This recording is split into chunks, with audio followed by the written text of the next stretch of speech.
Hello, everyone. Welcome to another round of the 2021 Galactic Pod Racing Circuit qualifying run. We have the reigning champion of this game in acE and an underdog, and that's no good. And today I will be joined with my longtime friend and rival in this game in Mikey Berger.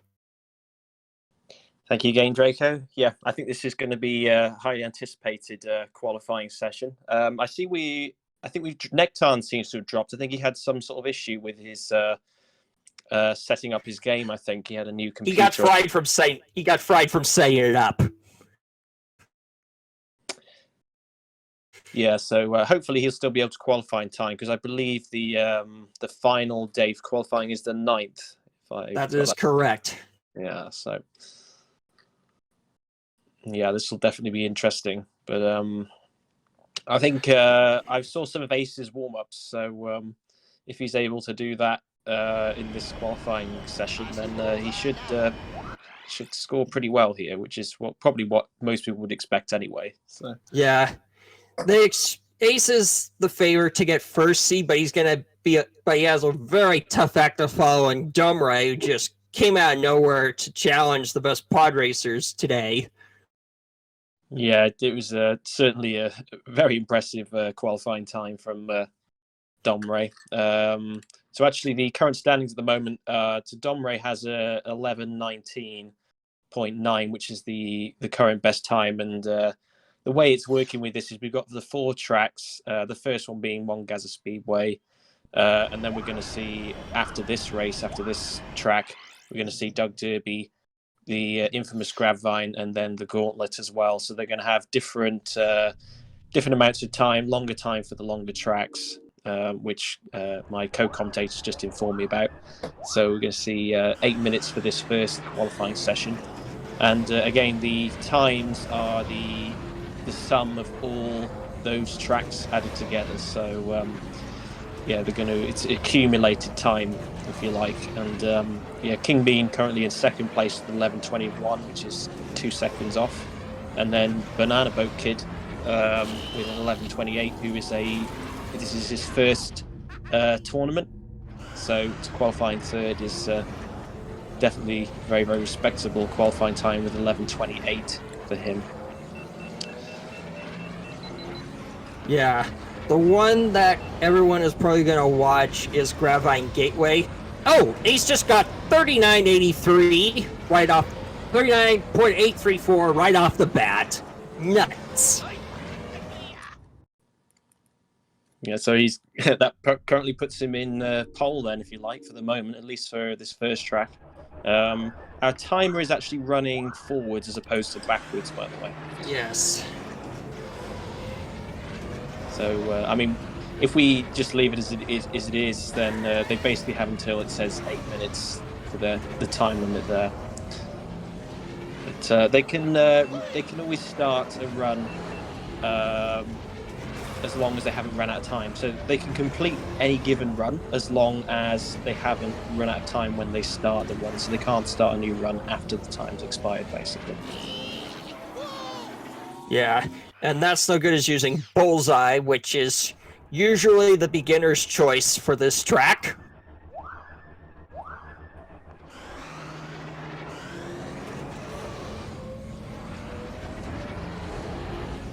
Yeah, Bullseye is probably about 3.5 to 4 seconds slower. 39.69 for acE. My God, he just broke Dumray by 1/3 of a second. Yeah, that's 39.689. Yeah, I expected that there might be a couple of players here doing somewhere around the mid-39. So, yeah, definitely very, very good time, especially with after only 2 minutes of play. Yeah, he hit 39. He hit sub 40 twice in completed runs, which is just crazy. But then, as I said before, acE is the reigning champion of this game.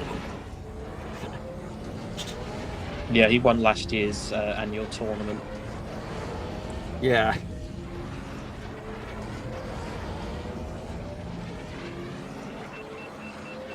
And and Ace clean sweeped everyone but Lightning, Metallica, and you last year.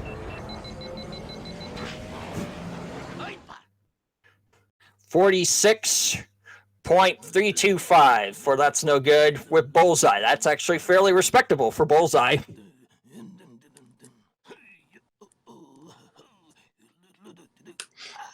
Yeah, definitely. I mean, it's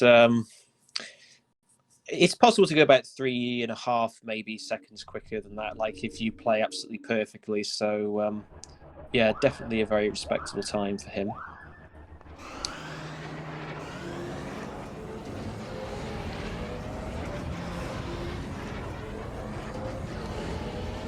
Yeah, the one track that we're gonna watch more than especially is Gravine Gateway, because that time Dumb Race sat at 408, pretty much 408 flat, is going to be really tough for even him to beat.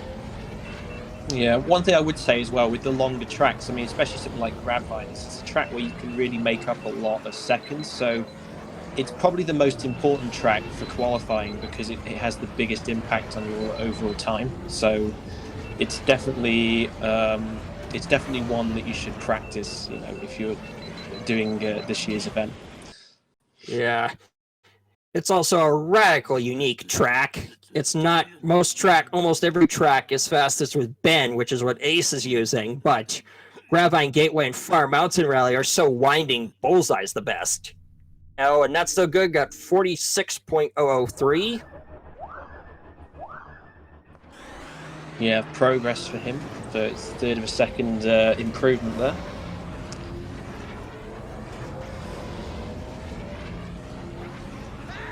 Yeah, both of these guys were took part in last year's tournament as well.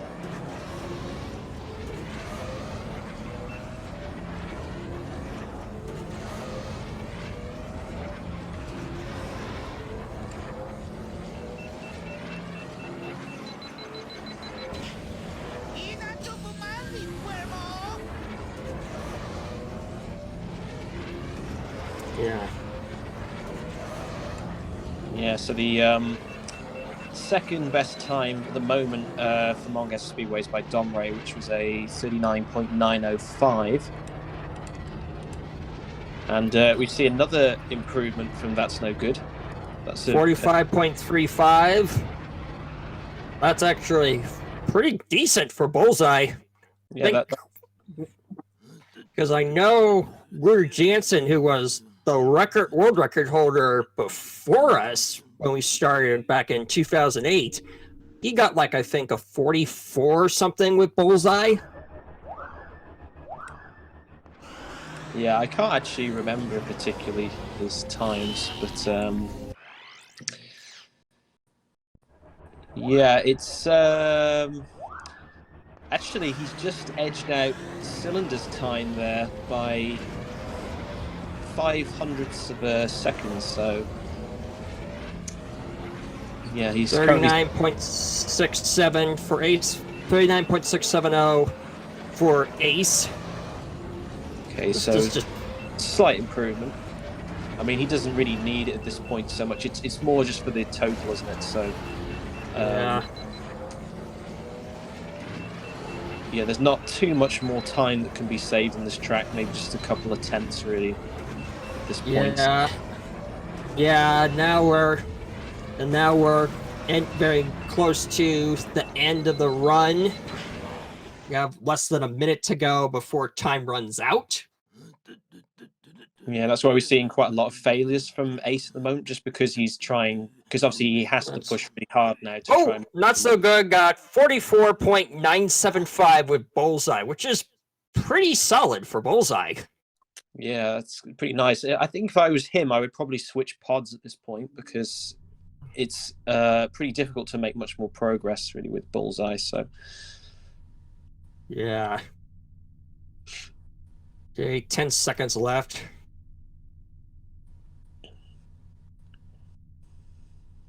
Yeah, so I think this is probably going to be Ace's last run.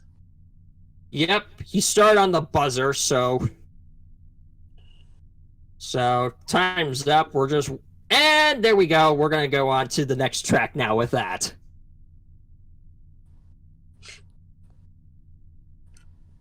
So, coming out of it, we have... So, yeah, we have now...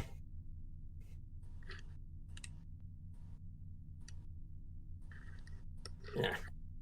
So now we're moving on to Doug Derby, which is a clone of Laguna Seca.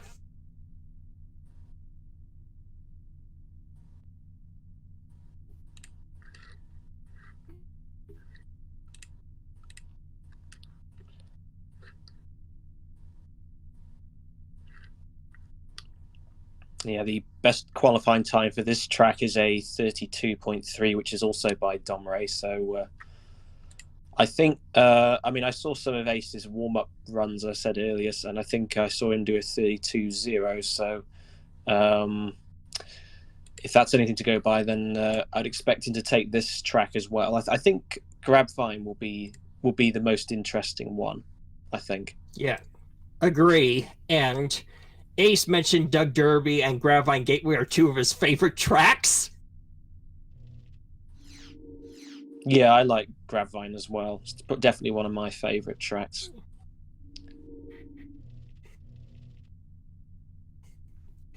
It's probably my second most hated track after Abyss, just because Grabvine Gateway is so brutal and winding.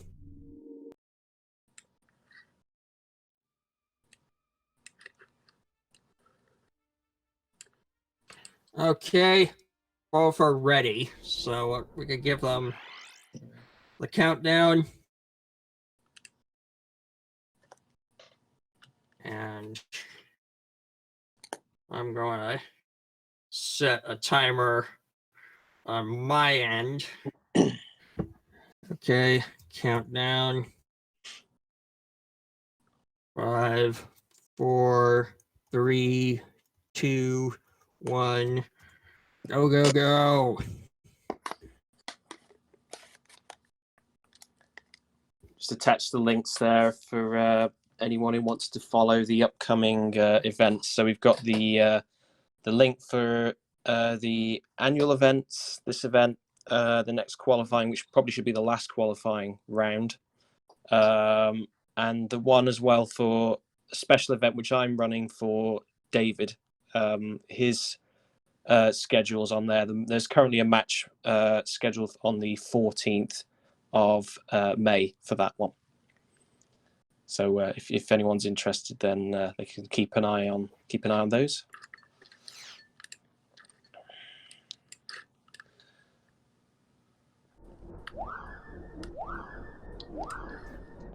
Okay, we're starting, and we have 15 minutes on very brutal winding track. Have base holder through it. This is the roll straight corkscrew. Ooh, didn't get the right line through the corkscrew. Neither did not so good. Yeah, pretty much every corner on this track is fast, actually. There's not really any casual turns. They're all really sort of high-intensity corners. So, I mean, in general as well with this game, the one aspect of it is that makes it relatively unique as a racing game is that in most scenarios which sort of apply sort of more real sort of simulation physics, you see speed loss when you go around a corner because obviously some of the energy is dissipated through whatever medium it is, a tire or, even if it's simulated, something similar to that. So, but with the way the physics work in this game, that isn't really the case. So it means that it becomes very important to take the shortest line you can through many of the corners, apart from the ones that are very tight where you just want to hold as much speed as you can. So it kind of just makes for slightly different strategies, really. And obviously, the boost strategies, which are often discussed as well, which are kind of pretty unique as well, somewhat, to Star Wars Racer, which is really just dependent on the the amount of heat that are in the engines, the heat meter, which really dictates how and when you can boost. So there's a lot of strategies really with regards to that. Management of boost and maintaining momentum is a very important aspect of this this game's physics, if you like. But this is a track that's very hard to use all of your boost on. Actually, it's just yeah, and that's so good. Got 214.409.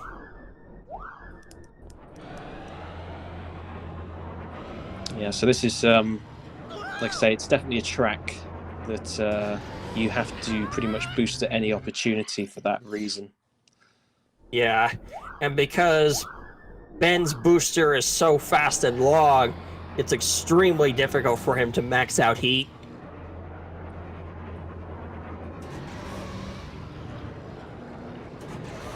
.25. Yeah, the cornering radius principle still applies, so that's why you can't boost around the very fast corners. It's just not possible.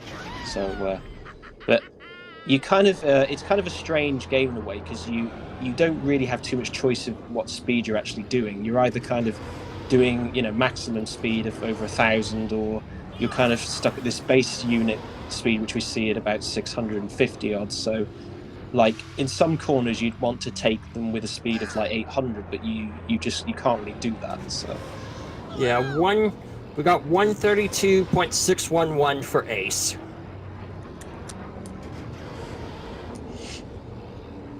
Yeah, and Ben is just really stiff handling pod. Very stiff turning. He's really stable, but he's really stiff, which makes it very hard to use on this track. yeah, he's kind of like what we call a lazy turning pod. So you have to basically, plan your corner like 3 hours in advance. Really, I think as long as you're good at doing that, it's manageable. But I guess on the Nintendo, especially, I think with the lower frame rate, that makes that particular aspect more difficult. It makes it less responsive having lower frames. So yeah, but also you slide better, and slide's probably the most critical mechanic of this game, because you're on slide like more than half the time if you're really good. yeah, the sliding function allows you to take corners that would otherwise be impossible. So and it's actually the grip you get from releasing the slide button that makes that function so beneficial. Yeah, you have to slide just before you start the turn. Oh, and Not So Good came with a 201.825. Nice progress.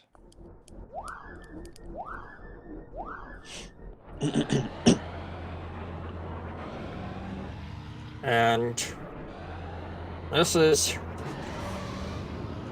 132.334 for ace.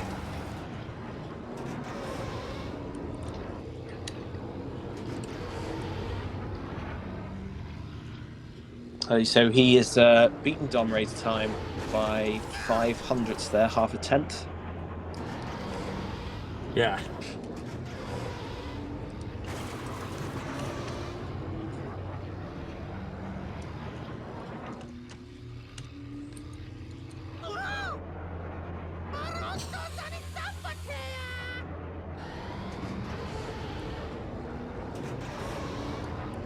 A 31 first lap, and then gets ruined by the Andretti hairpin.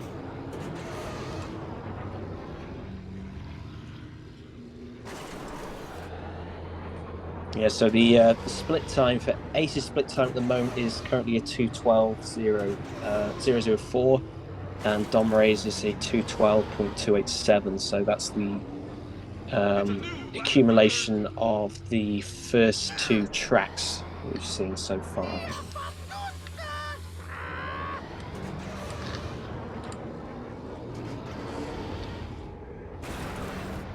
Interesting that That's No Good decides to use Bullseye on this track, but not on Mongaza Speedway, I think. I mean, the reverse? Because he used Bullseye on Mongaza Speedway. It's kind of interesting that he went straight to Ben. Yes, that's what I mean, yeah. Because I know if you really want to go, I know my record was with Bullseye at just under 240 at 157.163 for That's No Good. Been improving pretty significantly.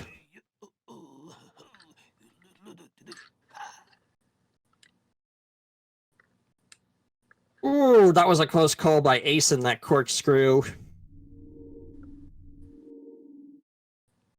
See what he gets here. Yeah, so he's looking at 30.43. Yeah, That's No Good. It's just got Bellis's time of 203.9. That times with Bullseye. So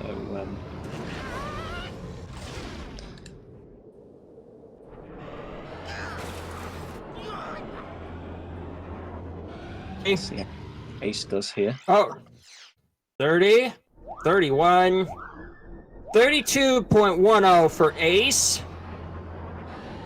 And that is 132.096. Might just break 132 with half of the time still left on the clock.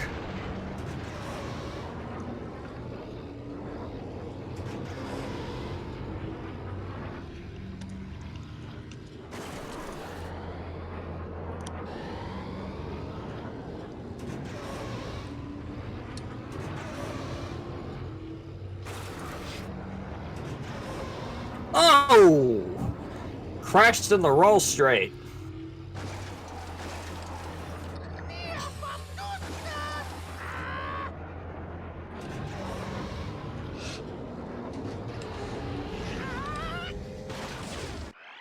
Yeah, I should mention that acE is currently leading in the event that I'm running for David as well. So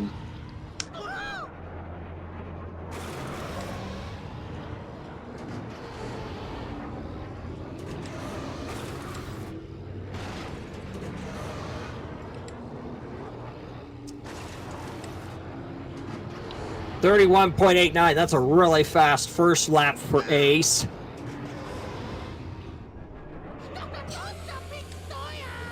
yeah, so they've got a 15-minute time limit on this track, being a little bit longer, and with all the qualifying tracks, there's no skips either. So oh, what a bummer for acE. He has to go risky though. He's kind of put a time, but he's going to try really hard to break 132. Yeah, well, like I say, he doesn't really have anything to lose at this point, so it's just a case of can he make any more progress, really. I mean, I think everyone would want to do a personal best in qualifying, because obviously these are going to be where we see the best times done on tracks. You know, it's unlikely we're going to see these sorts of times done in the matches.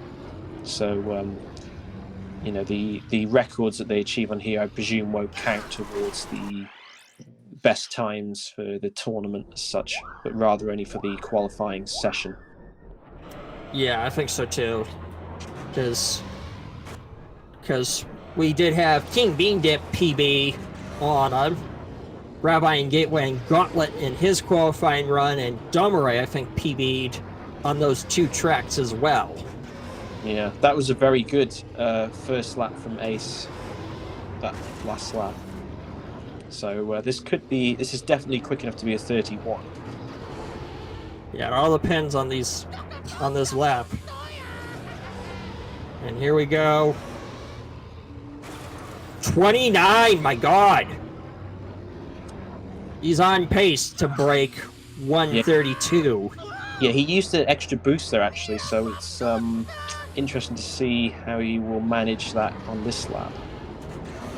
Yeah, this is pretty tense. Nails the corkscrew one final time. Good heat as well through there. Not too much wasted. Oh, yeah. Yes, he's going to break it. He's going to break it really royally. 131.82, and he caught fire and crashed to the finish. I think 131.822. I think that might be a personal best for him. Let me take a look, because let's see. Not quite. His record is 130.889.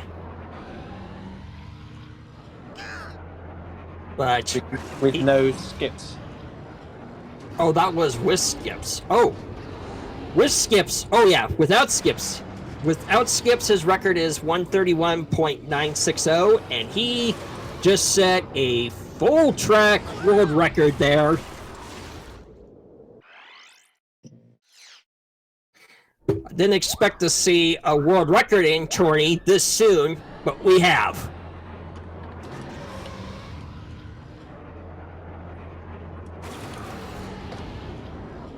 That is a new full track world record Ace just pulled.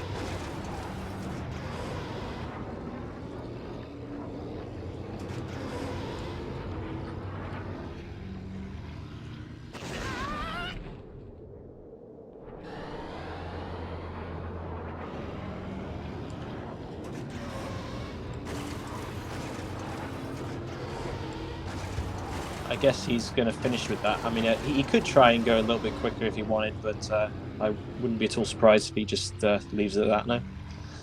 Yeah, he can really. I mean, he needs to submit that to speedrun because he just set a new full track world record with it. Did not expect to see a world record run. Yeah, so he's 0.8 of a second up now on the split time with that that last result. Yeah.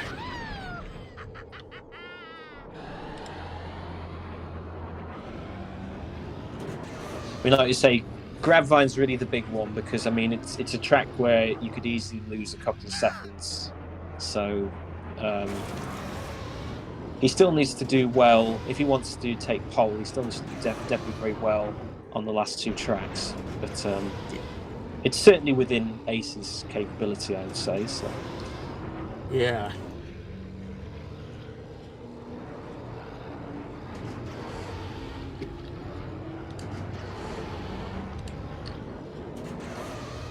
Oh, it looks like Ace did not expect to get PB'd at all there. And it looks like he's changing his parts. Not so good. Gets 156.633. So it looks like both might be calling it. yeah, they've only got a few seconds left now, I think. So yeah. Okay, time's up. So we're just gonna go straight into Gravine Gateway, which is the most brutal and winding track in the whole game. This is another track that Ace is very fond of playing too.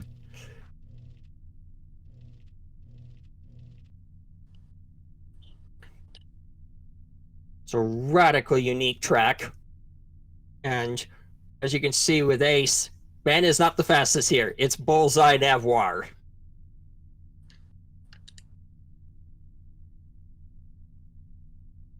yeah, Ben's actually not a bad choice actually in general for this track, but Bullseye's definitely a lot faster for sure. Yeah. So Well, even Neva Key and Mars Guo are faster than Ben on this track. yeah, I'd agree with that. Yeah.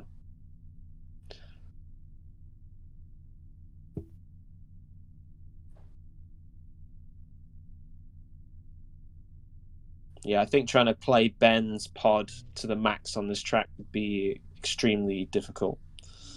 And it wouldn't get me faster than using Bullseye here. No, definitely not. Yeah. Well, you just lose too much speed in the tight turns like the swamp section, for example. So any progress, I mean, there's not really many straights, so you can't really utilize the long boost that that Ben has. So there's not too much of an advantage to use Ben's pod for that reason. Yeah. So 0, 44.975.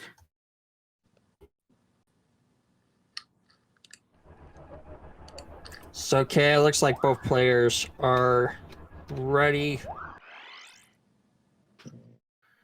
Okay, Ace has said he's ready for round 3. Okay, both looks like they're ready, so we're going to give them the countdown.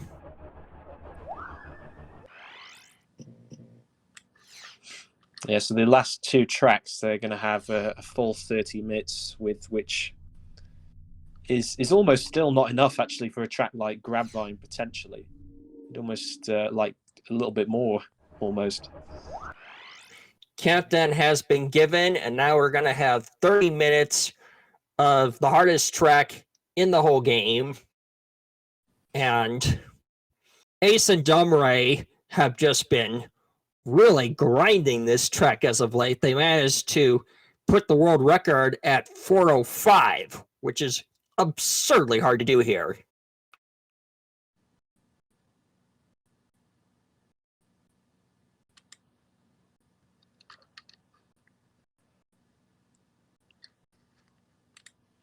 Yeah, Domray's time here is a 4:08.02. Yeah. The best qualifying time so far. And Ace, and that's going to be really difficult even for Ace to break, but I have a gut feeling he's just going to go for it. Because this is going to be the track that determines first and second seed. I guarantee you 100%.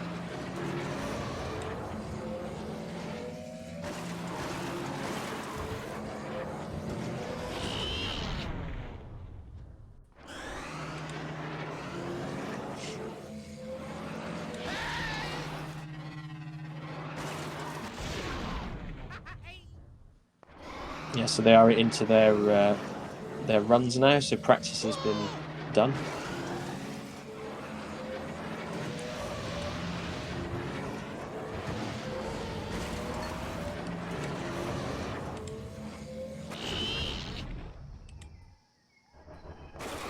Oh. The 2 penalty times in this track, for this track and the final track, which we're going to see, which is the Gauntlet, again, my co-commentator informed me of, was 7 minutes 30 for 2 tracks. But I think both these players will do better than that, I'm pretty sure. So, yeah. But it just shows how wide a range you'd expect to see on a track like this. This is really the sort of track where... Jesus! These just got 123 first lap!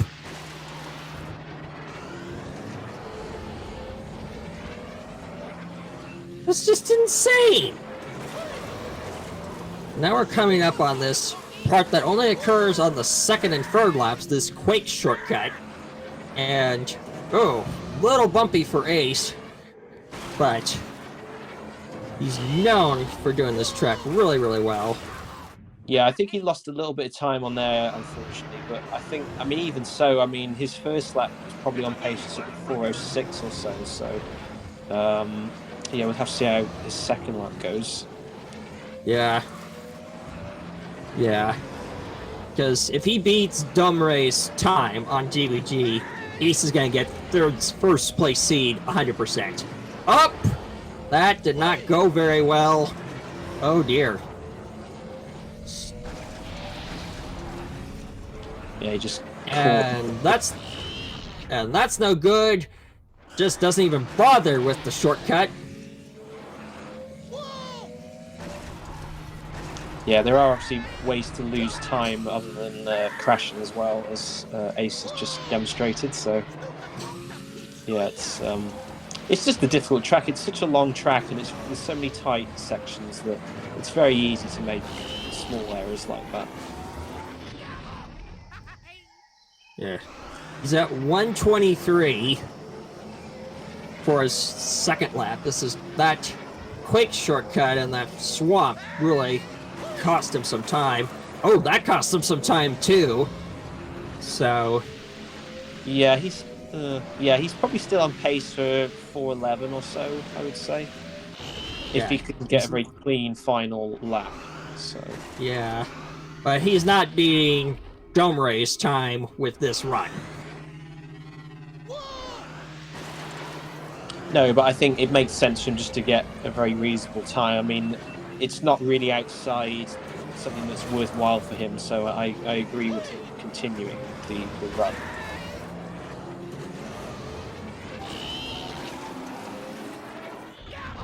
Another pretty nice swamp section.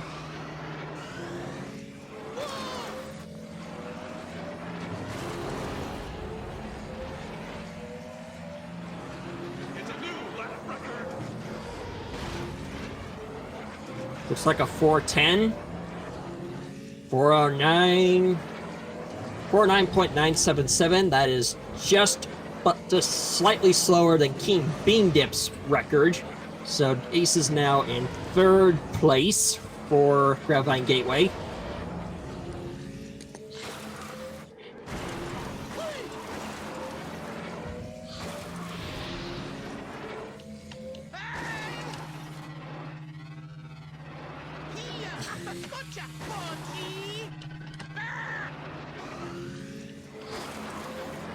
Uh-oh.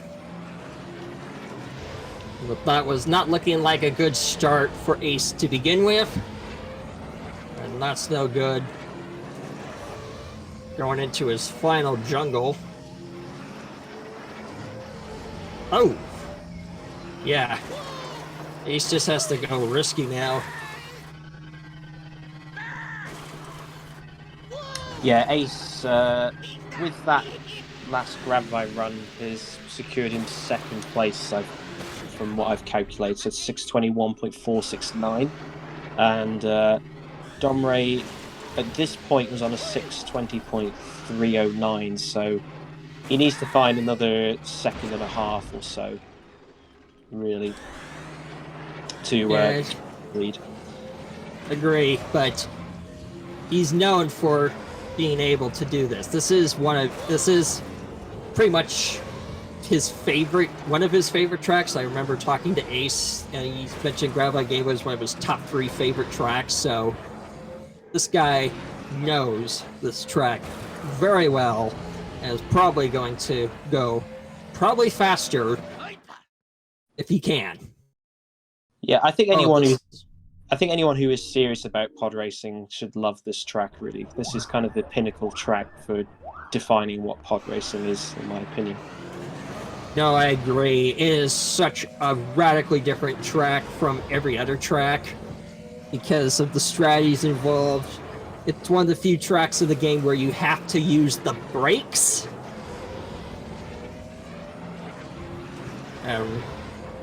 123.93. Really solid first lap. We're going to come down to these next 2 laps. Oh, and that's no good's time. I think we missed. Oops. Oh, I didn't notice him finishing any runs. I've been watching. Oh! Failed the quick shortcut.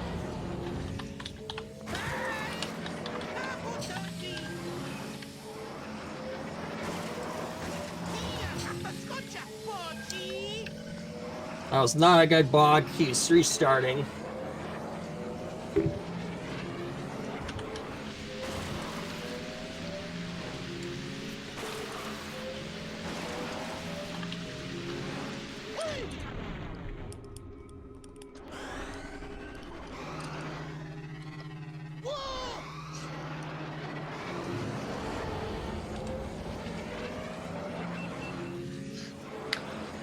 Just replying to a question from 0169. So this is a qualifying session, so they have a time limit to complete any number of attempts they wish within that time frame, and those results are being used to determine the seeding for the players. So this is not a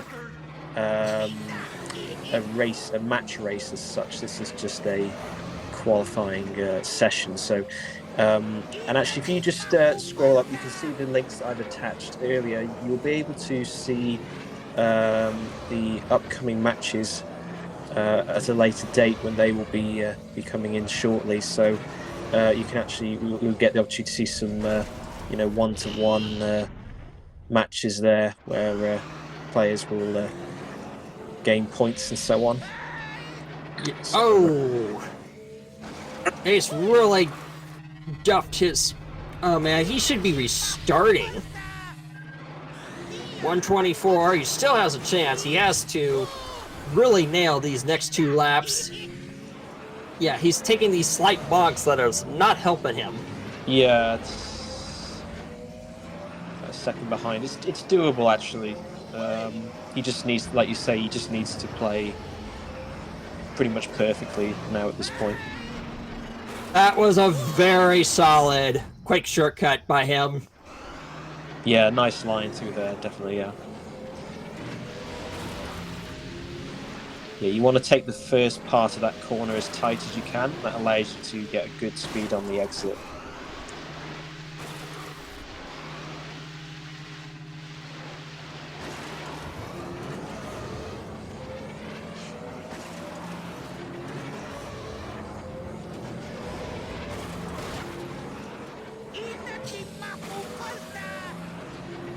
This is going to be a really solid second lap for Ace. Oh dear. I think he can still make that up. Has to hold this boost a lot longer, which he does. Yeah, pretty nasty bridge that actually. 121.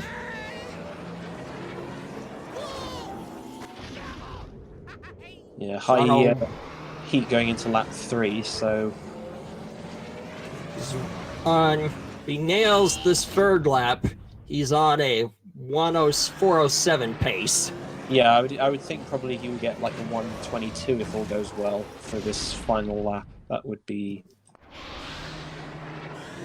Got a very clean quick shortcut.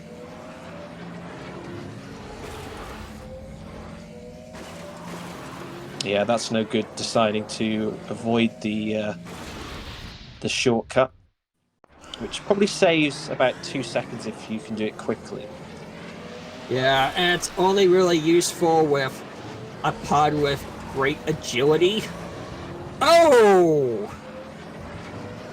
Crashed. Yeah, probably. Yeah, I think that was sensible, probably to restart at that point. But you can do the shortcut. I think with any pod's probably good, but yeah, it can be hard if you've got pods with poor braking and turning, because it just takes so long, and then the acceleration aspect becomes a problem because it takes you most of the lap to try and regain a lot of that speed. So It's especially problematic without upgrades, where you regain momentum so much slower that sometimes it's not even worth it to take.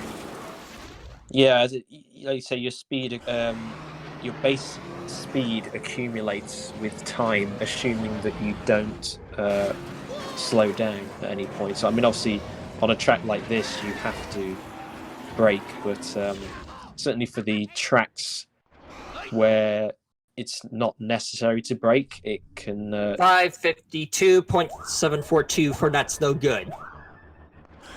so that's a nice improvement from him as well.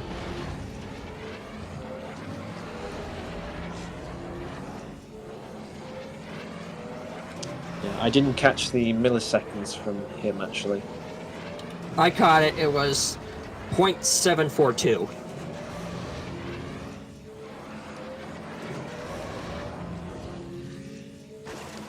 Because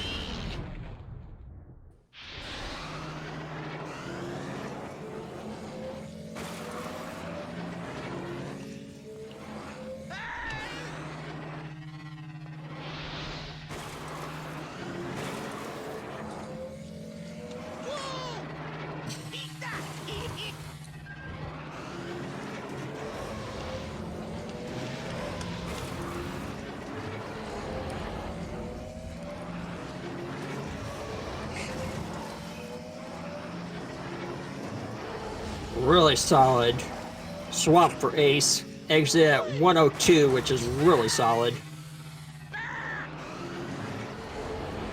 Yeah, so we're referring to reference points on the track there, which gives us a clue as to what pace the runners are on. This is a...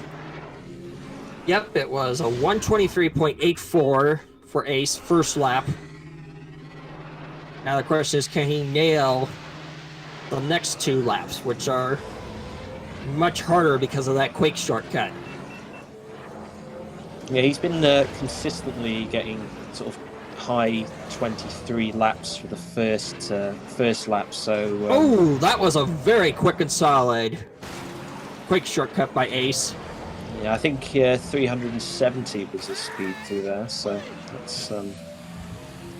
And you can do that with Bullseye just because he regains momentum so fast, fully upgraded, and because he turns so sharp, he doesn't lose much momentum turning and braking either. Yeah, his acceleration is pretty good. Yeah, he's tied with Odie. Yeah, he's tied with Odie Mandrell, and only Toy Dampener, Plague Holdfast, Team Toe, Neva, and Bumpy are faster. Yeah, it's useful in the tight turns, and it was a very nice final swamp section from Ace as well. Oh man, this is looking really solid. Is this a 120? 121. Oh man. He is on pace for 406 if he does well on this final lap. Well, really, he just needs to avoid doing a horrible third lap time. As long as he does a decent time here, he should get the best time for Grapevine, I would think. Yeah, the very clean shortcut, and I will say, it's always terrifying this game to be on really good pace on the final lap, and this track is the most terrifying of all to get that feeling on. Yeah, I think pods like Bullseye can be a little bit difficult, especially in the swamp section, because I think the acceleration can be a little bit overwhelming when you're just trying to keep control basically and get a reasonable line through the corners. And his handling is so sharp and fast, he can be really darty if you don't know how to use him well. Yeah, he's definitely very responsive pod, so he reaches his maximum turn rate very quickly, as opposed to pods like Ben, where we said before, which take a long time to reach that. Oh my god. 401.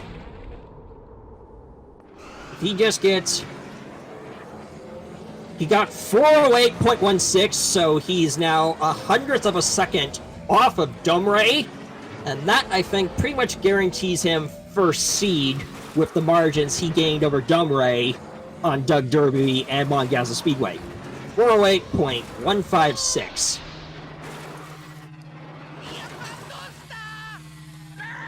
So, yeah.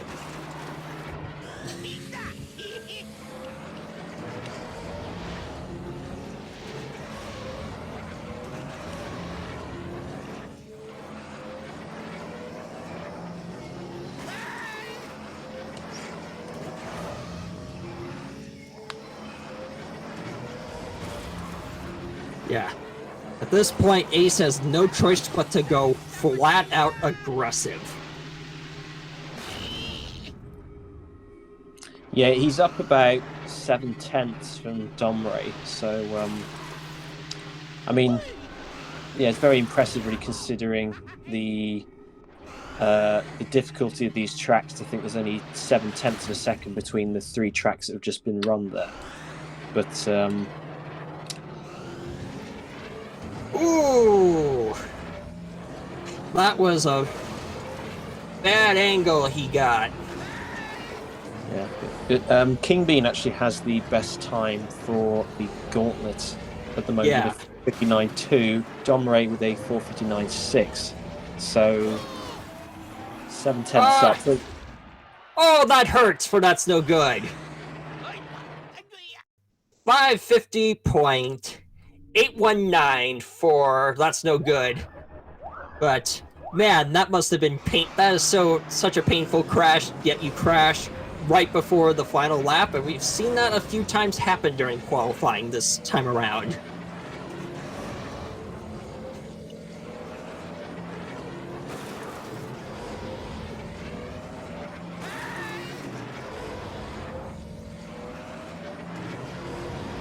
And we still have 11 minutes left on the clock, so they have time to do more runs.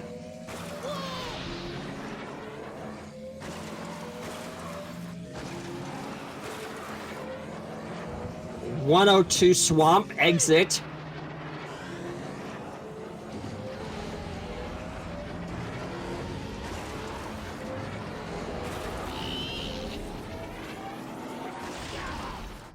Jeez, this is looking like a really fast. Oh!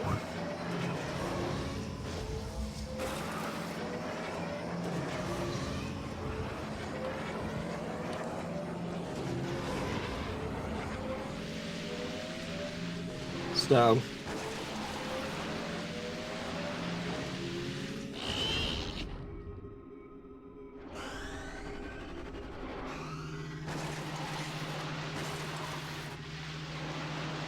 Yeah, Ace needs to basically get a 5 minutes point 275 or faster to take pole for the qualifying.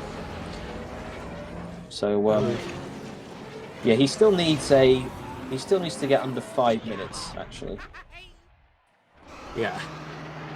yeah, and that time King Beandig got was 4:59.269, which was half a second off the world record at the time. Ace just knocked it down so that it's maybe about 0.8 of a second off world record pace now, but that'll be a very hard time for him to beat still.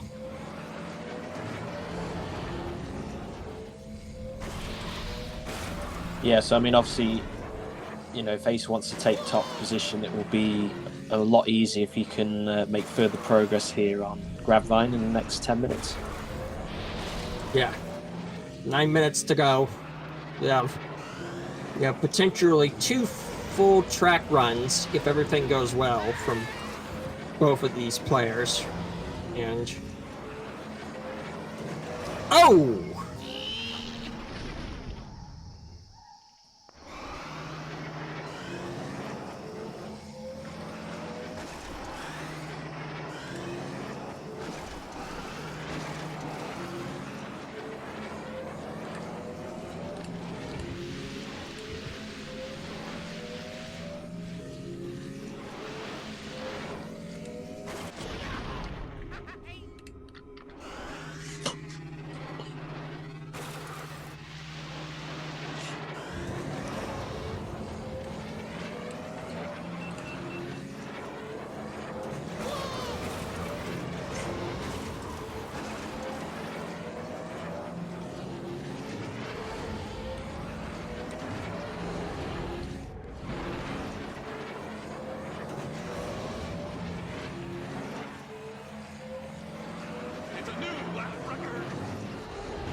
That looked like a 140 lap.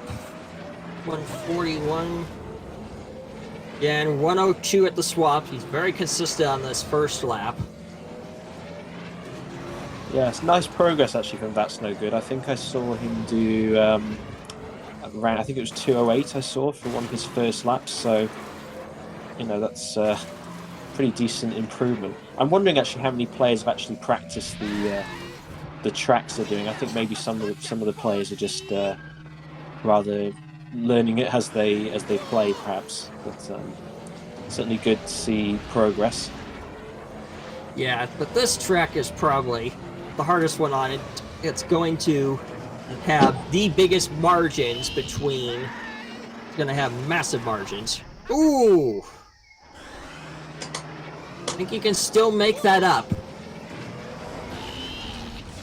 Yeah, it's quite rough actually. There are a lot of corners in this game that are like not what they seem. Like, a lot of them stick out. The hitboxes of the corners are a lot wider than they actually appear visually. So it's sort of the thing that you get with experience playing really this sort of games, that you learn where those limits are and then you kind of accommodate them. But that's why sometimes it can appear like they haven't hit anything, and then suddenly something happens. You know, it's I think the one I remember particularly for myself was from the Bunter Classic. I had a race in the Bunter Classic last year or the year before, I forget which. I think it was last year, and I remember taking a crash at there's a very narrow gap on the Tuscan Dune turn, and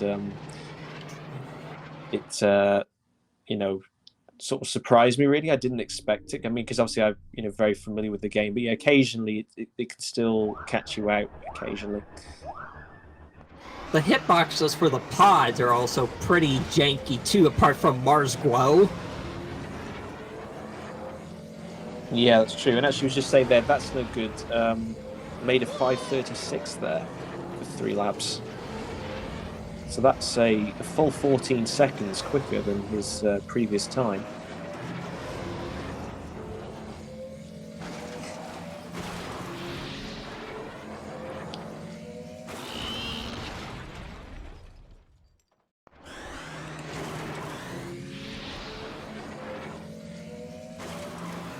Okay. acE is now looking very much on sub. Oh man, this is tense with acE, because he's going really fast for broke. He has to really nail these next few turns. 4. Oh my god. 4-3. 404. Ah! He got 407.54 with a crash to the finish, and he's guaranteed first seed now, 100%. 407.539. So he's got it. He's got first seed now for certain. He just busted Domare by half a second. Well, I agree. It's probably likely, but we shouldn't make too many rash predictions. So yeah, we'll just make sure see how he does with the gauntlet. I think. But, I agree. 140. Definitely puts acE in a very strong position with that last run.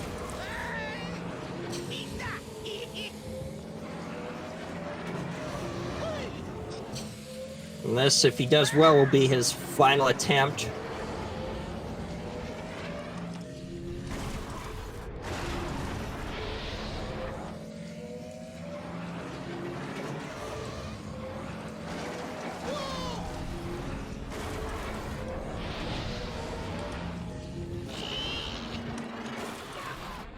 Yeah, that's extended his advantage to 1.2 seconds now over Domre.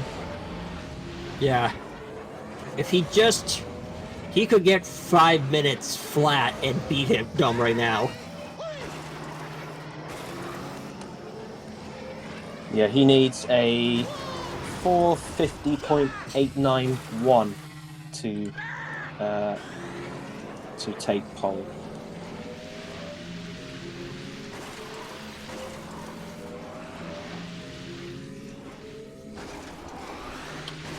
Jeez, this is looking like a absurdly fast first lap. 15, 20, 21, 22, low 123. Ooh. This is really crazy pace for this track now. Nails these next 2 laps, he's gonna be just in a very commanding position. And he already is. Yeah, in response to Yoshiman's comment, yeah, you're right. It should actually be ticking down, but for whatever reason, it's going up. But basically, they have up to the 30-minute mark to start any final attempt for their time, basically. Jeez, Ace's obs. Oh no! He has potentially one last attempt. Here he goes. Oh my god, he was on. So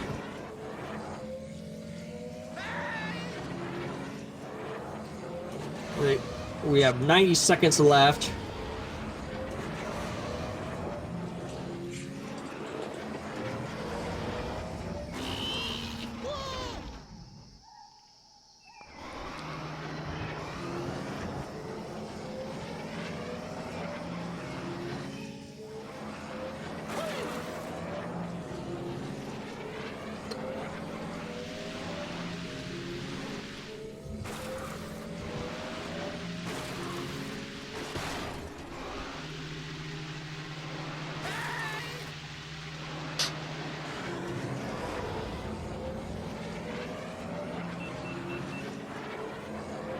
I think that's no good. Could be on pace to beat his previous time here, possibly. That's going to be pretty close.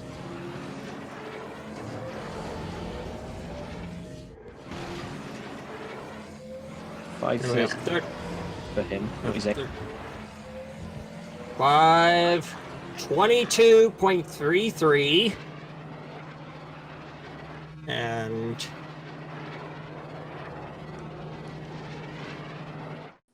yeah, that's really good progress. Actually, I'm quite impressed by that. 5:22.334. Yeah, definitely a very respectable result from him. 121, 122. Just barely under 124. Yeah, and this will be his last attempt as well. So time's now up.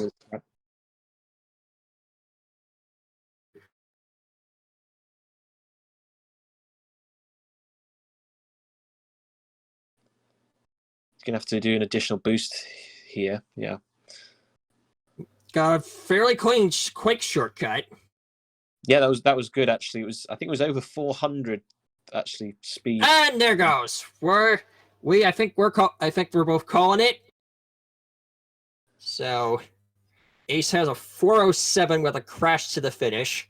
We're now going into the final track in the gauntlet, which is very long and fairly straight.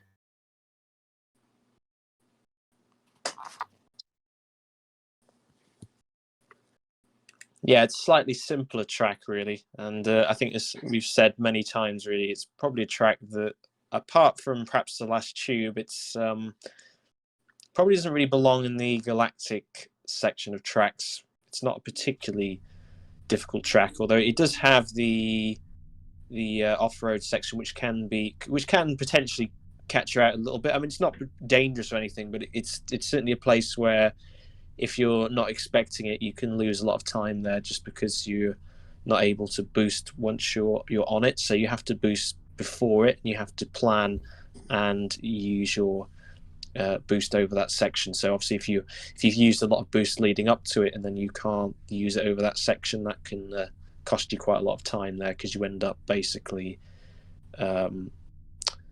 with your engines completely cold and you can't boost, so you're just losing time at that point. And also, you need a pod that takes that boost for a long period of time, because this off-road shortcut is so long that only pods that have a very high boost thrust top speed and a very long booster can really make it reliably. Well, I think really that there's only really one pod that's really worth considering here, and that is, of course, Ben Quadinaris. So, out of bounds skips. That's probably a question for you, Game Draco, for Goofbrush. So,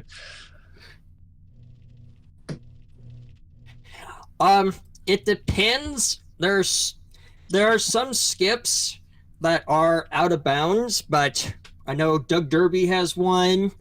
The Ordibana tracks have one, but it's not really counted.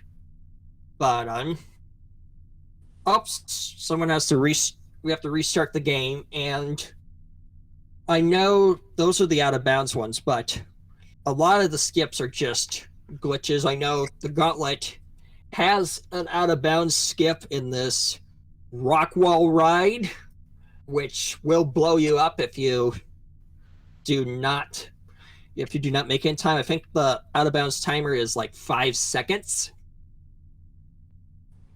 Yeah, I think personally, I think I'd rather avoid from answering any kind of skip or out of bounds questions. So I feel they're a little bit dubious personally on occasion, but yeah, there's no skips for the qualifying round, but they will be allowed during the matches as well. So yeah, that's sort of something you can look forward to later on in the event. Yeah. And this track we're on in the Gauntlet has a massive one.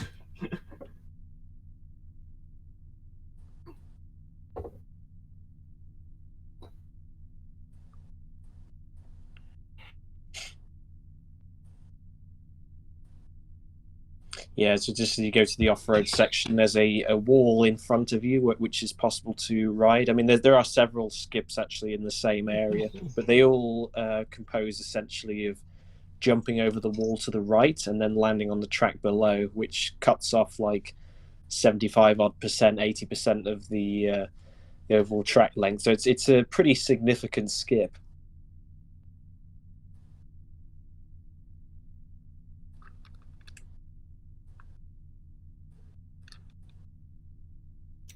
Okay, both are ready, and we are...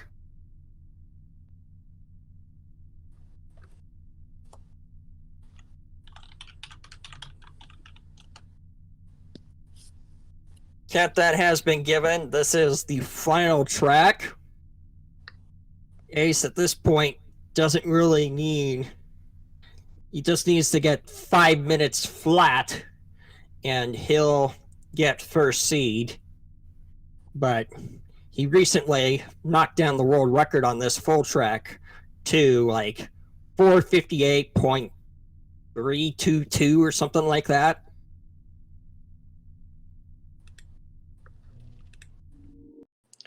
Yeah, I think did Ace take pole last year in qualifying?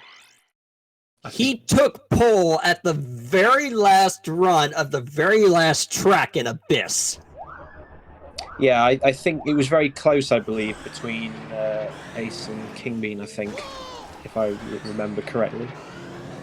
Oh no, that's no good as Nut is using Bullseye, which is a really bad bet for this track. Yeah, I would. It's a bit. I'd actually be a bit disappointed if he stays with this pod, because I think he did a very excellent time at Grabvine for him. I mean, that was a significant personal best. He said so. I do hope he switches to Ben's pod. Yeah, or at least Mars Glow. Yeah, although I'm not really sure there's too much benefit for that. I think you'd be better off just going with Ben's, to be honest, on this track. But it looks like his stream has frozen, actually, for the moment. So hopefully we'll get that back shortly.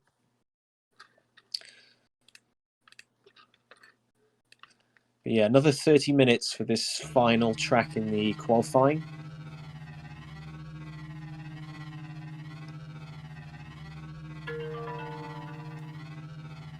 Okay.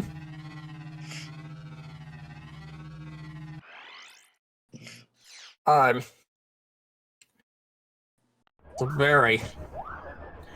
like... well, I think Paige's prediction about someone using Bullseye for this track was spot on. And not gonna be...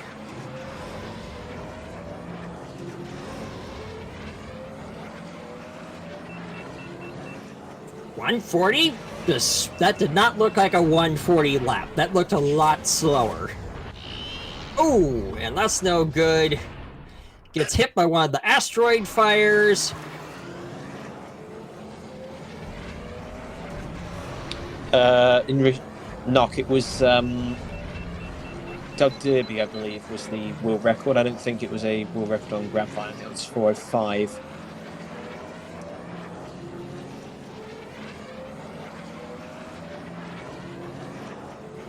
This is why you should not use Bullseye on this track. His booster is too short to make it the full off-road length, even though his boost thrust is really strong at 300. Yeah, we can see what we were talking about there now. And you can see as well, because when they boost, if the bar is empty when they start the boost, when it goes red, and you can see if that bar is empty, that means that they have basically lost time at that point.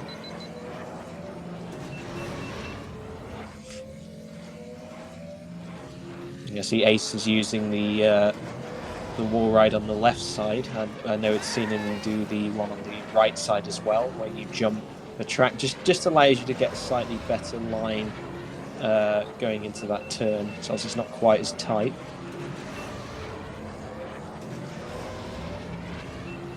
Oh! Yeah. Ooh, taking a death there. It's quite a surprising death, actually, I would say. But yeah, these tubes as well give you a speed boost as well. So those are places where you have to manage another factor to consider when managing where you're, cooling down or using your boost, basically. Yeah, and the tubes are also just brutally terrifying at low frame rates, because one slight mistake in those tubes with a turn, or especially tilting, it just usually kills you. Yeah. I mean, obviously, for the final lap, they need to boost through that section because there's not much track left. So obviously, you want to make sure that you use all the boost you can. But obviously, for the first and second laps, that's not the case, because obviously it's better to use the boost for the other sections of the upcoming laps, which is why you see a slightly different strategy for the third lap there. Oh my god, Not No Good is just hurting his potential using Bullseye for that long track. It's just not good. Yeah, we can not see good at all. Exactly what we were discussing there. See how he's not able to get the green light at the top there, and that's because he's not at a high enough speed, so he can't boost, basically, which is just losing him a lot of time. Yeah, exactly, as my co-commentator has explained. So, even if you do a cold boost start with Bullseye, he heats up so fast you still wouldn't be able to make it. Yeah, basically what we're saying is that Bullseye is not the best choice here for this track. Yeah.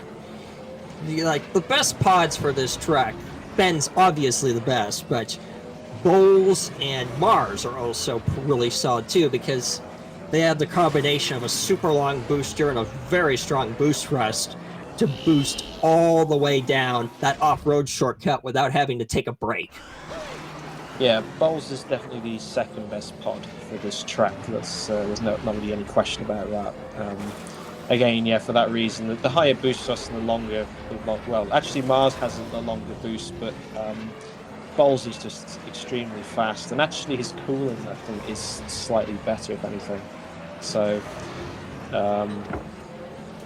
yeah, the long boost duration is a very important characteristic of the pod. So, like for example, Ben's pod, his cooling isn't good statistically against other pods, but because his boost duration is so long, it makes up for that fact.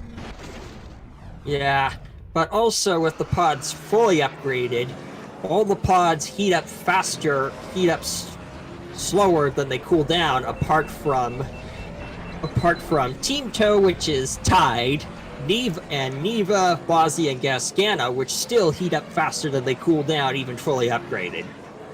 Yeah, well, it's just, I mean, the pods like Ben do a lot better with upgrades because, proportionally they have, without upgrades, their cooling is very, very poor, and it actually causes a bit of a problem. Although, Ben and Bowls are still the best picks, but you know, when they are upgraded, because the amount is accumulative rather than multiplicative. I don't know what the best word is for that. It just means that they basically gain more from the additional upgrades compared to a pod like Bullseye that already has good cooling. So that's obviously, you know, one of the most important aspects of upgrades. So I mean, if you watch any you know, any no upgrades runs, that's why those are the kind of upgrades which, you know, are most important to upgrade first for the pods, because those are going to have the most significant impacts on the overall times that you get.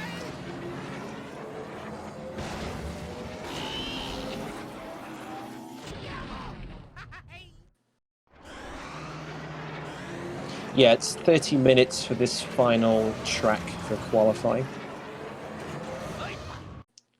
Oh, that's where Bulls 640.743. That is just shows you how hard the off-road shortcut just destroys Bullseye on this track. I've actually gotten very close to that with no upgrade Ben. I think that's the first time we've seen completed, isn't it?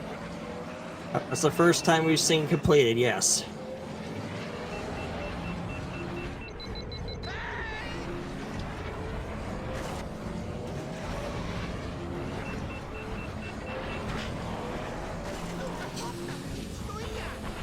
$140, just under 141. Yeah, and we see there that's no good as well.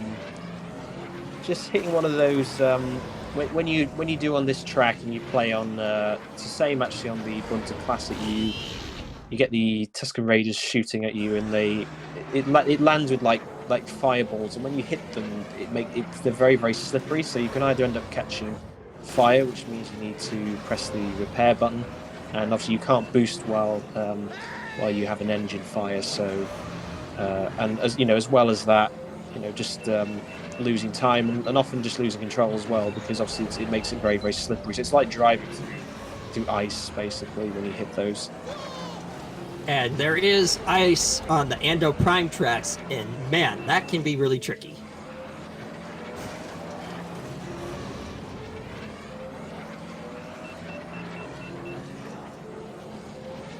Yeah, you have to be very careful on the track like Bedos, for example. You have to make sure that you get a very good line when you go to the jump section. Otherwise, you can have serious problems, because you can't really turn. The coefficient of friction is so low, so you don't really get any grip on the track.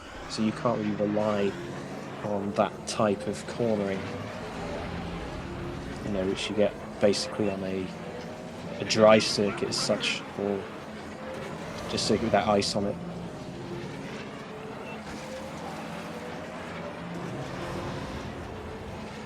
$139.68. And it looks like Not So Good is taking the detour with Bullseye, which is probably faster than going the off-road shortcut with him. Yeah, I wouldn't be at all surprised, actually. I think it might be a case of it might actually be better for him. So yeah, sometimes the routes may be more optimal depending on which pod you're using. So I think he's just trying to stay on the on-road sections as opposed to the shortcut, which probably is sensible, I think. Although I still feel like he should be playing Ben on this track. I feel like he should be at least playing Mars.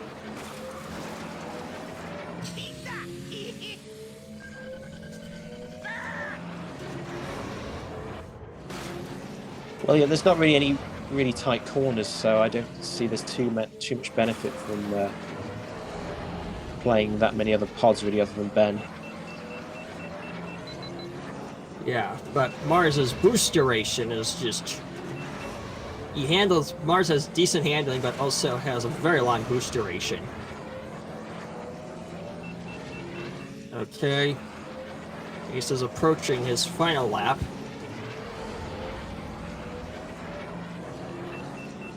Oh, what a bummer! Is he gonna honor the run? Looks like he's gonna honor the run.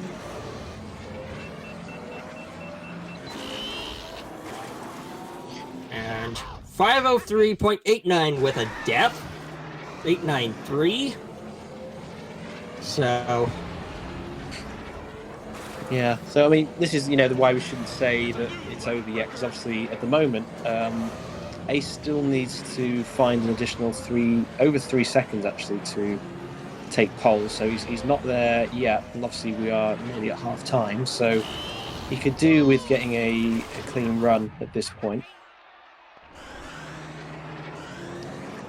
yeah, one clean run will do it for him.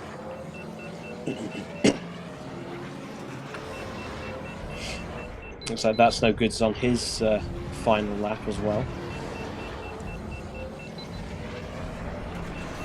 I mean, I would expect him to beat his previous time, given where he is on the moment on the circuit. So, uh-oh! Oh dear! He was forced onto the off-road portion and has to go in the U-turn. He's avoided it. Yeah.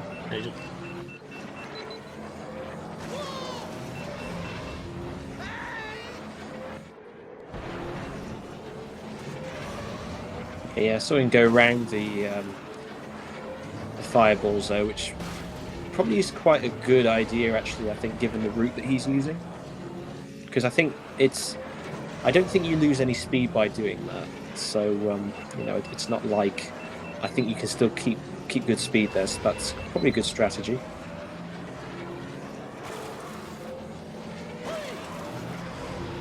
See how oh man, this is looking really solid for this one. Yeah, see how he does in his first. Mid 140. Ooh, took a bonk. He can recoup from that. He needs at least a 139 second and third lap if he needs to get the pole position. Yeah, that curb actually on the first turn can be very annoying. It's very easy to hit that, and it just launches your pod into the air. And if you hit the floor with any significant force, it basically force cancels your boost, so you have to boost again. And if you're already on low heat, that can cause you to underheat. So yeah, got a 426.365 for That's No Good. What a difference it makes taking that longer on-road path with Bullseye, because all that time he was unable to boost got eliminated.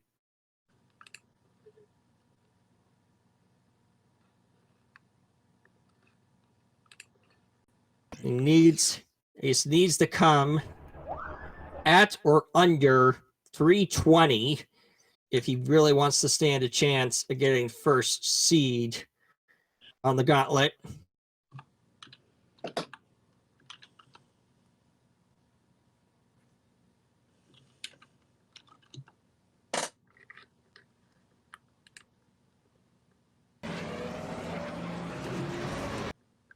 Okay.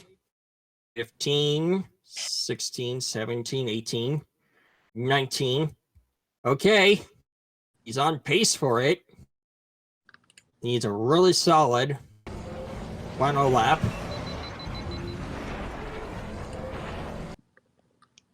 Will he be able to break sub 5 and get pole position?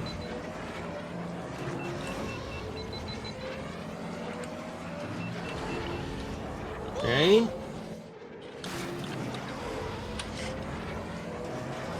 That heat limit is probably going to make him barely make it. yeah, well, as long as he just clears the off-road, he should be fine. So yeah, but he just barely did it, which is usually, if you time it well at bed, you get a surplus of heat.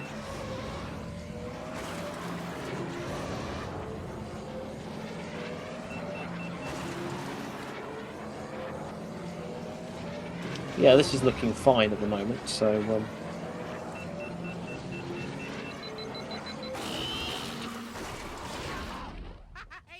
yeah. See how he gets on. So Yeah, the jump there is not considered a skip, by the way, over the bowl. That's a strat that's allowed for this track. 51, 53, 54, 56, 50, 59.48. Okay, I think that puts him in first place now. Yeah, that's it. He's done it. So 459.477. Ace has now first place. He beat Domray, which was the most important one, and now he's right in between Domray and King Bean Dip with his gauntlet time. And if this goes well, oh, wait a minute, we have still 12 minutes left. So we have, yeah, potentially he could get the best time for all 4 qualifying tracks if he manages to get under 59.3. Yeah, King Bean Dips was 459.629. So that is the qualifying record. If he gets that, and if he breaks that, he will get first place by a decent margin. He already has now, I think, first place by about a second. Yeah, it was 59.269. Yeah, so that's his time to beat.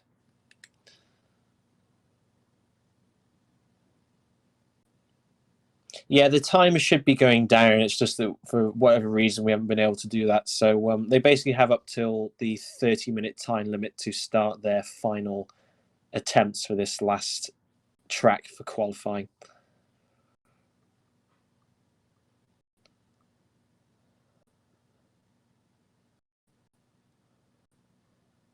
And that's no good. Stream has frozen, unfortunately.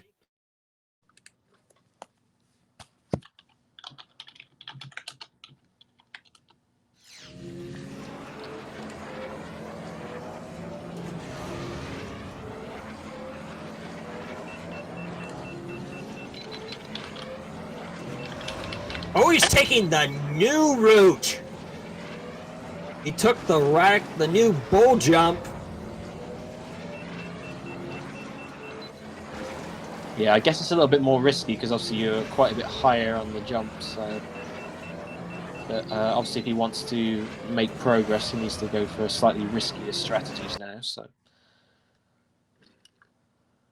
yeah, oh man. Yeah, this is flat out really risky. 39, 40.68. Needs to get 2. He needs to get probably 139.7 at the minimum if on the next 2 laps if he really wants to beat King Bean Dip.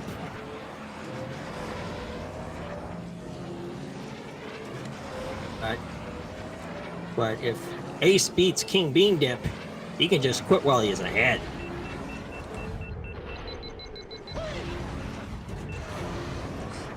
yeah, I'm wondering actually how many players there are remaining. I know that Nectarn still is due to play, but I know that 2 players have dropped out. So obviously, we have I think 5 remaining. Nectarn, Lightning Pirate, a new runner who placed in Jogobi. Mystery Liquid now goes by Goblin Lifestyle, and Renegade. Those are the only ones left. Renegade, I know, is going to qualify individually with one of the admins, and I suggested Nectarn to do the same.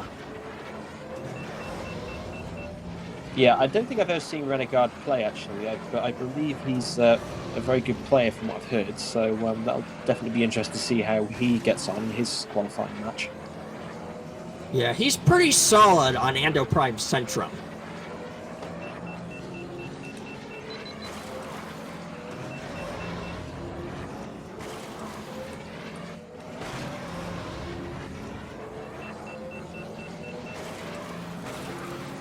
Oh, man.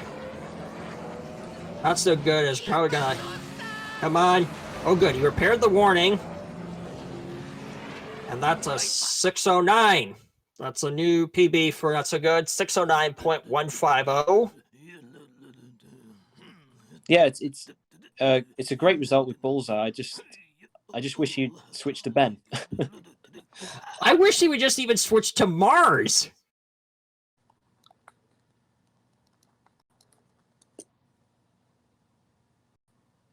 And Ace playing around with some different angles there, camera angles. Oh.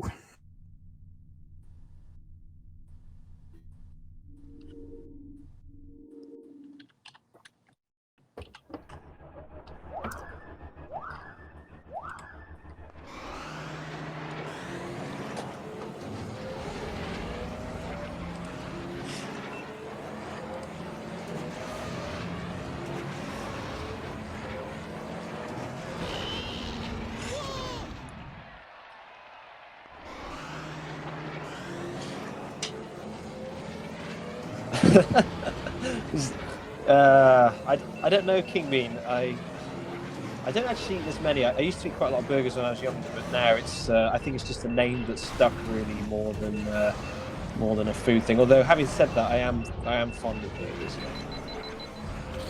I remember last year when you faced Nacho, I introduced the match by saying burgers versus nachos. Yeah. Well, naturally, I was more fond of burgers during that match, but I think that's just a personal thing. Yeah, it was just really funny that you got a food name. Ooh. Yeah, well, what we need now is we need like pizza or yeah. A guy with pizza in its name to complement everything. Or, let's see, burgers, nacho. Well, it could be like, like Spaceballs, like Pizza the Hut. Yeah. Oh, that would be. Oh yeah, that's a brilliant parody of the Star Wars movies. If you ever wanted to see that. Oh! I've had that happen a few times where I would slam into that upper wall.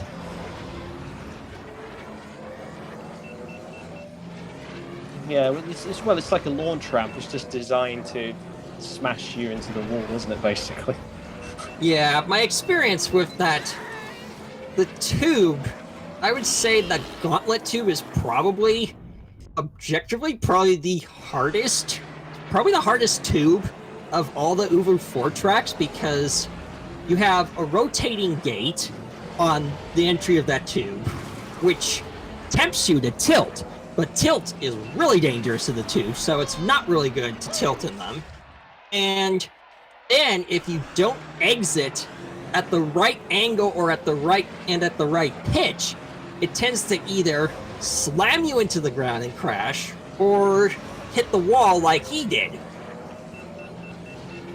Yeah, well, it's converted into a rotational effect. So when you're in the tube, it's a bit like, instead of rotating the pod, it's like, from perspective, it's like the tube rotates. So you basically end up like spinning, and I don't know. I suppose it sort of has some parallels to the Star Wars movie actually, but yeah, not really optimal if you're trying to stay alive. Really. Particularly at low frame rates, where the spin is a lot harder to counter.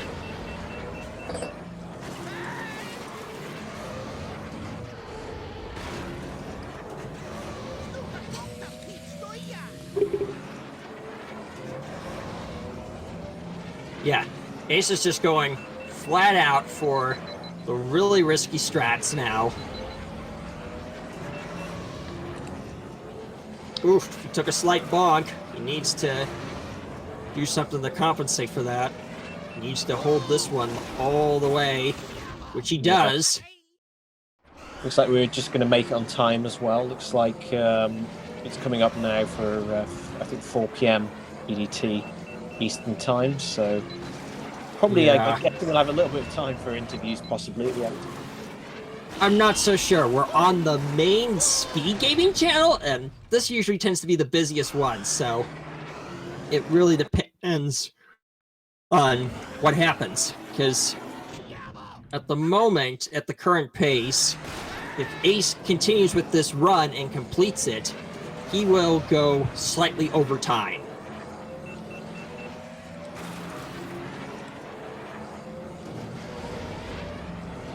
Yeah, this could probably be his last attempt, assuming he does okay with this next lap, really.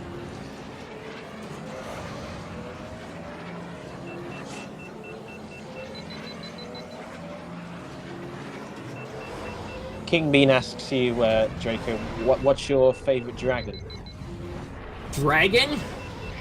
Oh my god. I didn't say type, but oh dear, what a bummer for Ace. But if you tell me what's the first thing that comes to Dragon, I would say the Pokemon Charizard.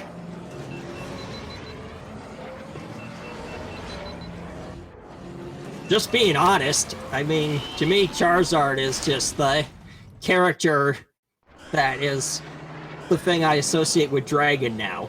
It's just the classic Dragon look to me. But the name actually came from me being a gamer back in the day in the constellation Draco. Yeah, I think mine would probably have to be Smog from The Hobbit.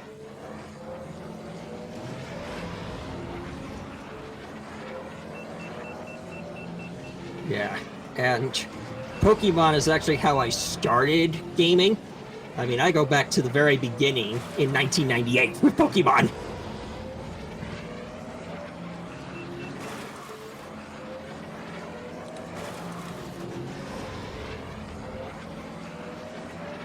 Okay. Ace is restarting on the buzzer.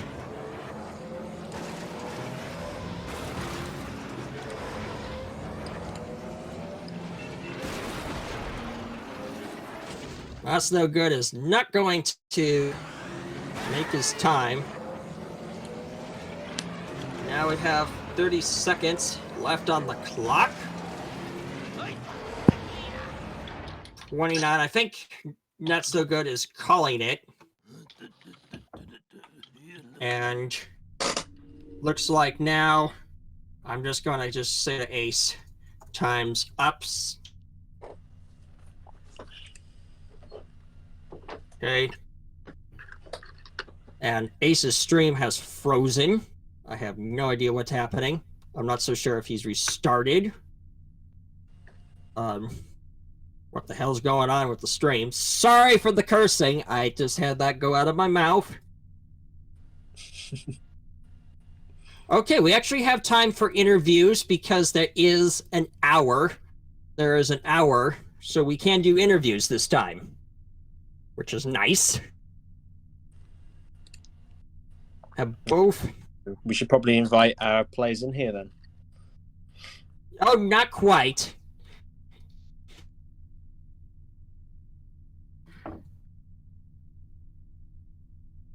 So now we're just waiting on Ace. He has to get. He needs a 140 first lap. 37, 38, 39. A mid 140. He's on pace. If he breaks, gets a time under 139. If he gets 139.7, he's on good pace. Let's see what happens. It'd be crazy if he gets. It'd be crazy if he gets first record on this very last run like he did last year.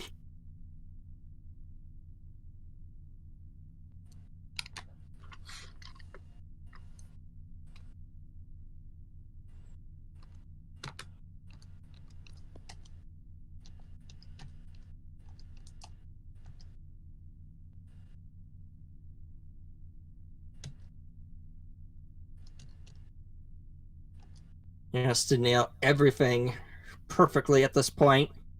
That's a really good one. Let's see how he does.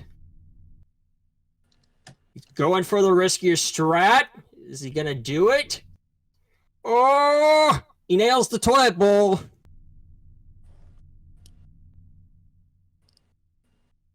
This is tense. Is he gonna... Needs to hold it. Yes, he holds it. Okay. Well, he hit under 320, which is what he needs to be on pace. 13, 14, 15. Oh, yeah, he's getting that pace. 319, 139.36. All comes down to this final lap and attempt. Will he get it? Oh my god, this is really tense to watch.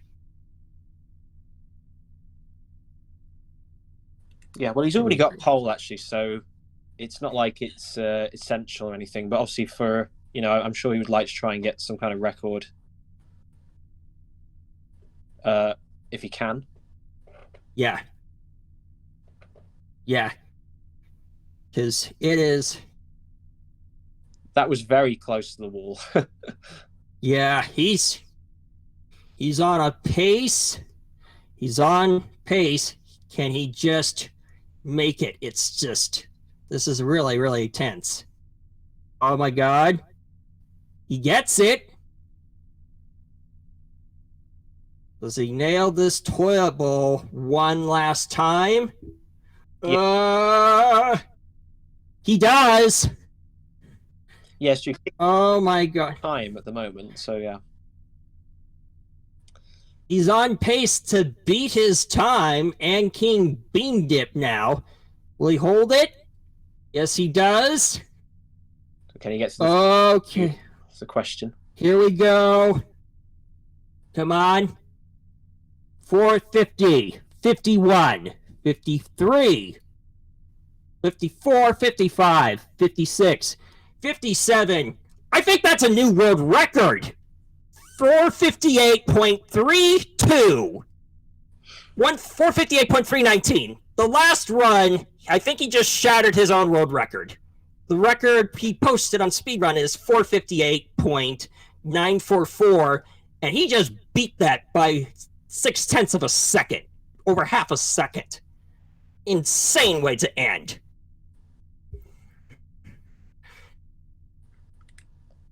Yeah, we are good for interviews.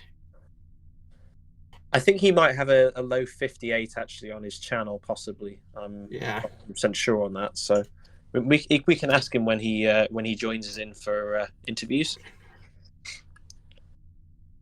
Okay, we are good. I just told them we're good for interviews.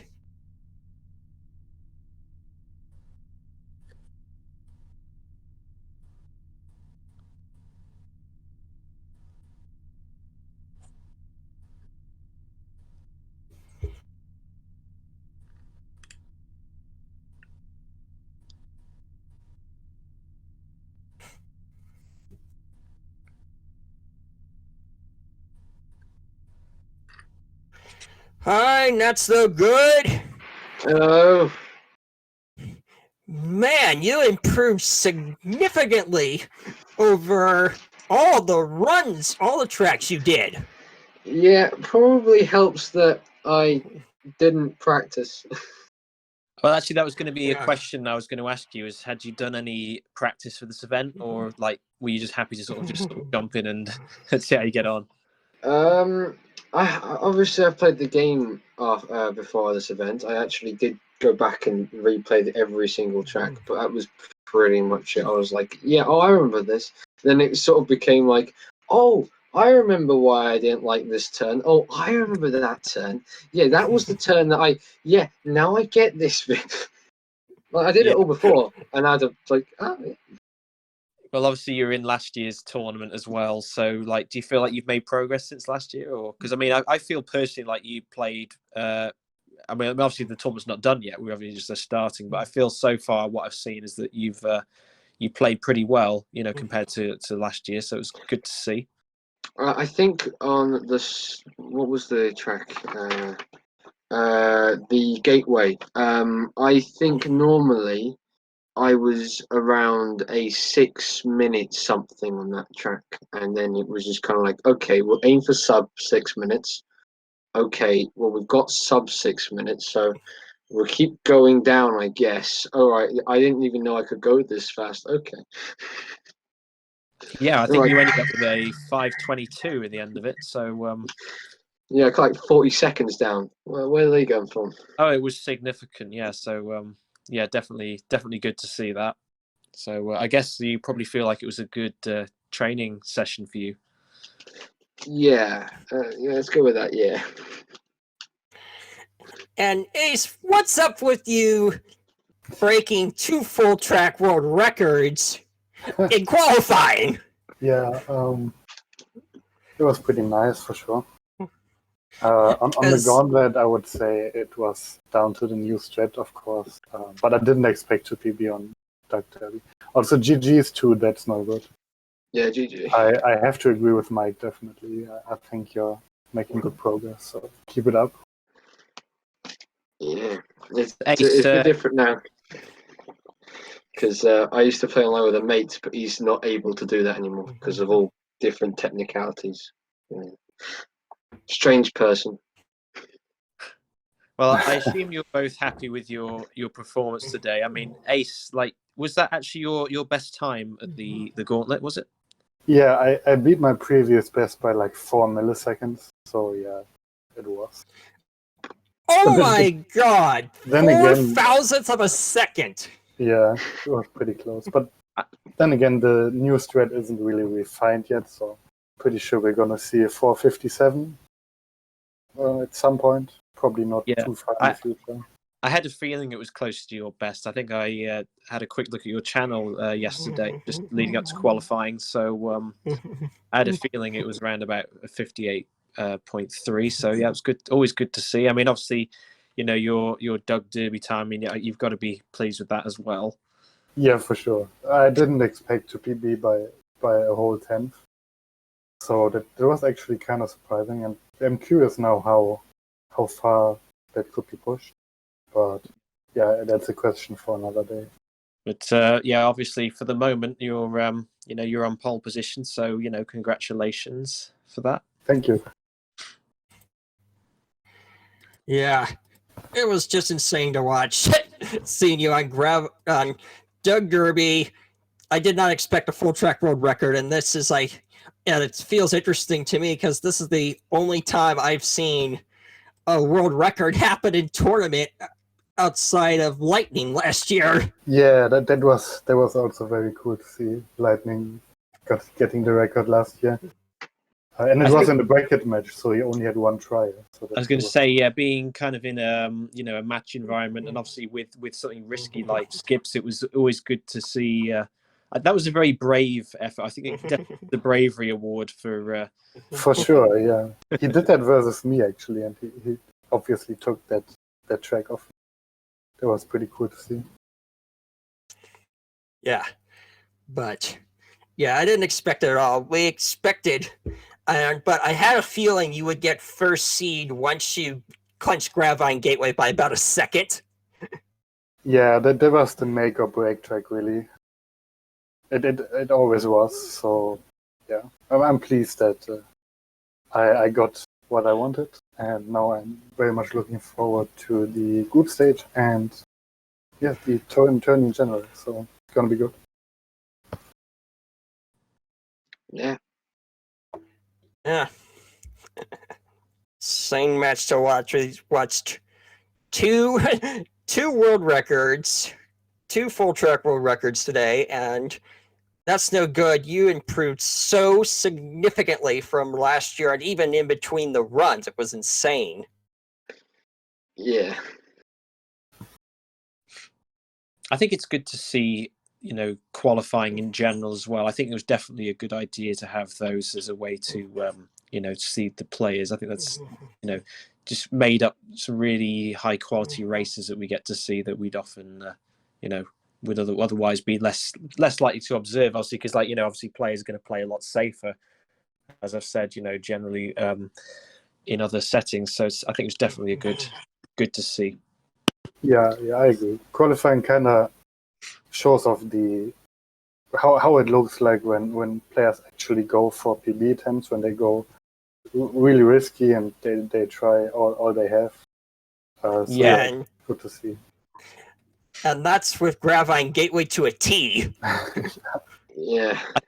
I think it puts less stress on the players as well in general, like the start of the matches. I think because obviously the matches are quite intense. I think this, starting format is a good way of for players to kind of, warm up for the later rounds. So, yeah, Definitely. Until you start shifting your eyes at the clock that you've got going, wait a minute, am I running out of time? And then you're paying too much attention to that, and then you don't see the screen, and then you hit a wall. And you're like, oh,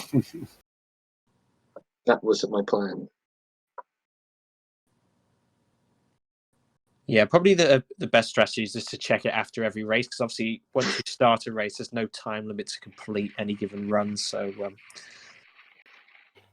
Oh, wow. We also, apparently, during the match, we also got a new entry from the 2019 tournament, but was in it last year in Dry Guy. Yeah, I think we're back up to 21, so that's pretty nice. Back up to 21. That's fantastic. Yeah. Definitely looking forward to the last folks that are going to do their qualifying soon, and then we can get going, start the group phase, and get this really started.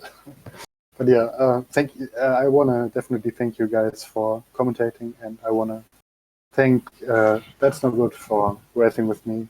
It was a lot of fun. Yeah. It sounds great that Ace was able to break those 2 world records. I can't wait to see what he's actually able to do in the races now. He's got a lot to live up to. Oh my God, you're dealing. Yeah, it was really fun to commentate this match, Ace, because you're just a legend in this game, and just being a legend among legends in this game is just insane. And my God, I did not expect to see any world records to be beaten in this tourney after Lightnings, and see it done at all is just insane. Well, yeah, thanks. I appreciate it.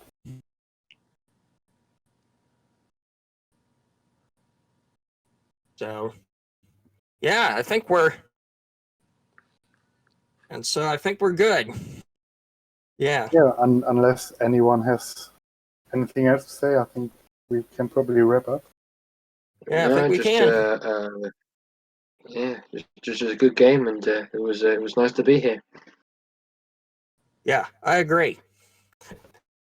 Good luck, everyone. May the force be with you. Force be with you.